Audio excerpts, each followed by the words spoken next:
ನಮ್ಮನ್ನು ಗಮನಿಸುವ ಎಲ್ಲ ಕಣ್ಣುಗಳು ನಾವು ಚೆನ್ನಾಗಿರಬೇಕೆಂದುಕೊಳ್ಳುವುದಿಲ್ಲ. ನಾವು ಬಾಧೆಪಟ್ಟು ಅಳುತ್ತಿದ್ದರೆ ಅದನ್ನು ನೋಡಿ ಸಂತೋಷ ಪಡುವ ಮನಸ್ಥಿತಿಯ ಕೆಲವರು ಹೊಂದಿರುತ್ತಾರೆ.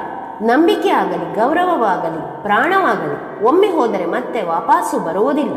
ನಾವು ಪ್ರೀತಿಸುವ ವ್ಯಕ್ತಿಯು ಮದುವೆಯ ಮೊದಲು ಹೇಗೆ ಏನು ವ್ಯವಹಾರ ನಡೆಸಿದ್ದಾರೆ, ಅದು ತಪ್ಪಿನಿಂದ ಅರಿವಿಲ್ಲದೆ ನಡೆದ ವಿಷಯ ಎಂದು ಕಡೆಗಣಿಸಿದ್ದರು ಮದುವೆಯ ನಂತರ ಆಕೆ ನಮ್ಮವಳಾಗಿ ಅಥವಾ ನಮ್ಮವನಾಗಿ ಇರಬೇಕೆಂದು ಬಯಸುತ್ತೀರಾ?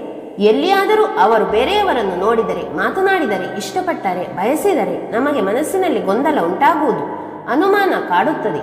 ಪ್ರೀತಿ ಒಂದು ಕರ್ತವ್ಯವಲ್ಲ. ಕರ್ತವ್ಯ ಅಂದುಕೊಂಡರೆ ಅದು ಹೊರೆಯಾಗುವುದು. ಪುಸ್ತಕದ ಮುಂದಿನ ಪುಟಗಳಲ್ಲಿ ಏನಿದೆ ಎಂದು ತಿಳಿಯಬೇಕಾದರೆ ತೆರೆದು ನೋಡಬೇಕಾಗುವುದು. ಯಾರಿಗೂ ಹೇಳುವುದಕ್ಕಾಗಲ್ಲ. ಜೀವನವೂ ಹಾಗೆ ಒಂದು ಪುಸ್ತಕವಿದ್ದಂತೆ.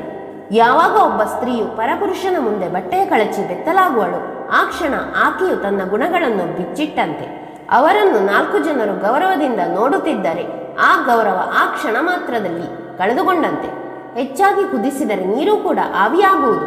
ಅದೇ ರೀತಿ ಹೆಚ್ಚಾಗಿ ಬಾಧೆಯ ನೀಡಿದರೆ ಸಂಬಂಧಗಳು ಬೇಗ ಹಳಸಿ ಹೋಗುತ್ತದೆ.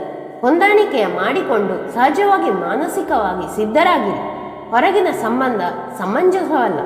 ಈ ಮಾತುಗಳು ಕೇವಲ ಸ್ತ್ರೀಯರಿಗೆ ಮಾತ್ರವಲ್ಲ, ಗಂಡಸರಿಗೂ ಅನ್ವಯಿಸುವುದು. ಈ ವಿಡಿಯೋ ನಿಮಗೆ ಇಷ್ಟವಾಗಿದ್ದರೆ ದಯವಿಟ್ಟು ವಿಡಿಯೋಗೆ ಒಂದು ಲೈಕ್ ನೀಡಿ, ನಿಮ್ಮ ಸ್ನೇಹಿತರೊಂದಿಗೆ ಶೇರ್ ಮಾಡಿ, ಜೊತೆಗೆ ಈ ಚಾನೆಲ್ನ ಸಬ್ಸ್ಕ್ರೈಬ್ ಮಾಡಿ. ಕೇಳಿದಕ್ಕಾಗಿ ಧನ್ಯವಾದಗಳು.